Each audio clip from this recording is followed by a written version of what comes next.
Hi, I'm Jacob Burke. I'm from Scranton. I wanted to be an electrician all my life. I chose Johnson College because of the hands-on immersive experience they had, and second, the demand in the field of Johnson College. There's a lot of routes you can go in, whether that's residential, industrial, commercial.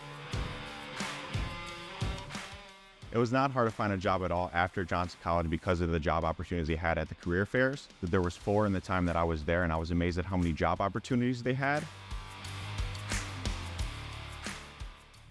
My long-term goal is to own an electrical company and mainly residential work. I would love to make homeowners feel safe at their home and do any electrical work, whether that's panels, meter bases, receptacles, or anything like that. It's really cool that I chose a 2-year degree because of how fast I finished school when all my friends are still in school and just starting school, some of them. The main thing also is with the 4-year school, you're in a lot more debt and it's harder to pay that off than going to a school like Johnson College.